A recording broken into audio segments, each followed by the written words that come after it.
Hi, ഇന്നൊരു carrot തോരൻ്റെ റെസിപ്പിയാണ്. ഞാനിപ്പോൾ ഇവിടെ 4 ക്യാരറ്റാണ് എടുത്തിരിക്കുന്നത്. അപ്പോൾ ആദ്യം ഇതിൻ്റെ തൊലി നന്നായിട്ട് പീൽ ചെയ്ത് കളയുകയാണ് ചെയ്യുന്നത്.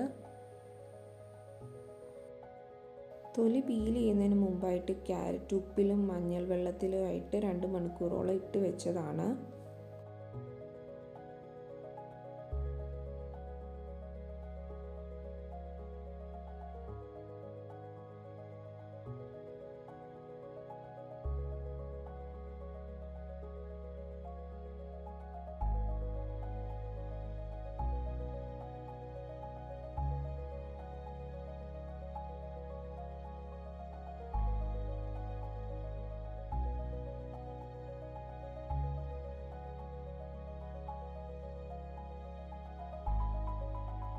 പീൽ ചെയ്തതിന് ശേഷം ഇത് നന്നായി കഴുകിയെടുക്കുന്നുണ്ട്.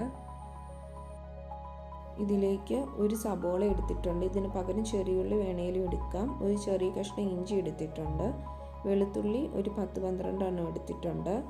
എല്ലാം ജസ്റ്റ് ഒന്ന് കട്ട് ചെയ്തതിന് ശേഷം കട്ടറിൽ ഇടുകയാണ് ചെയ്യുന്നത്. ഇതൊന്നെങ്കിൽ നമുക്ക് ഗ്രേറ്റർ യൂസ് ചെയ്യാം, അല്ല ചെറുതായി അരിഞ്ഞെടുക്കാം. ഇപ്പം ഞാനിവിടെ കട്ടറുണ്ട്, അതിലേക്ക് ജസ്റ്റ് എല്ലാം ഒന്ന് കട്ട് ചെയ്തിട്ട് ഇട്ട് കൊടുക്കുകയാണ് ചെയ്യുന്നത്.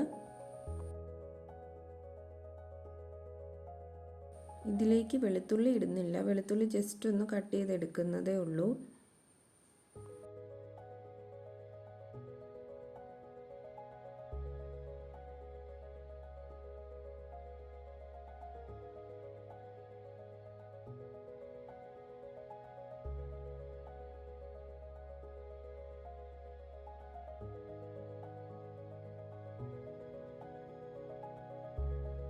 ജസ്റ്റ് ഈ മെഷീൻ യൂസ് ചെയ്ത് ഒന്ന് ജസ്റ്റ് ക്രഷ് ചെയ്തെടുക്കുകയാണ്.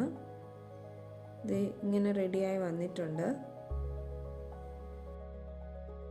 ഇനി ഫ്ലെയിം ഓൺ ചെയ്ത് ഒരു കട്ടിയുള്ള ഒരു ചീനിച്ചട്ടി വെച്ച് കൊടുക്കുന്നുണ്ട്. അതിലേക്ക് 1 ടേബിൾ സ്പൂൺ വെളിച്ചെണ്ണ ഒഴിച്ചു കൊടുക്കുന്നുണ്ട്. ഇതിലേക്ക് കടുക് ഇട്ട് കൊടുക്കുന്നുണ്ട്. അതോടൊപ്പം കറിവേപ്പില ഇട്ട് കൊടുക്കുന്നുണ്ട്. ശേഷം ഇതിലേക്ക് നേരത്തെ അരിഞ്ഞു വെച്ച ക്യാരറ്റിൻ്റെ കൂട്ടിട്ട് കൊടുക്കുന്നുണ്ട്. തേങ്ങ ചിരകിയത് 3 ടേബിൾ സ്പൂൺ ഇട്ട് കൊടുക്കുന്നുണ്ട്. അതുപോലെ 3 പച്ചമുളക് ആഡ് ചെയ്യുന്നുണ്ട്. ശേഷം ഇതിലേക്ക് ആവശ്യത്തിന് ഉപ്പും കൂടെ ചേർത്ത് നന്നായിട്ട് മിക്സ് ചെയ്തെടുക്കുകയാണ് ചെയ്യുന്നത്. ഇത് ആദ്യം മുതൽ അവസാനം വരെ ലോ ഫ്ലെയിമിലാണ് കുക്ക് ചെയ്തെടുക്കുന്നത്. 3 മിനിറ്റിന് ശേഷം ഇതിലേക്ക് ഒരു 1/2 ടേബിൾ സ്പൂൺ തേങ്ങ ചിരകിയതും കൂടി ഇട്ട് കൊടുക്കുന്നുണ്ട്. എന്നിട്ട് നന്നായിട്ട് ഒന്നും കൂടി മിക്സ് ചെയ്തെടുക്കുക. ഒന്ന് മിക്സ് ചെയ്തതിന് ശേഷം വീണ്ടും ഇതിലേക്ക് 1/2 ടേബിൾ സ്പൂൺ തേങ്ങ ചിരകിയത് ഇട്ട് കൊടുക്കുന്നുണ്ട്. ശേഷം മൂടി വെക്കുകയാണ് ചെയ്യുന്നത്.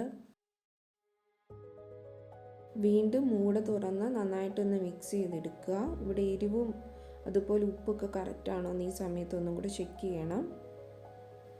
ഇവിടെ ക്യാരറ്റ് തോരൻ റെഡി ആയിട്ടുണ്ട്. ഇനി നമുക്കിതൊരു സെർവിങ് ഡിഷിലേക്ക് മാറ്റാം.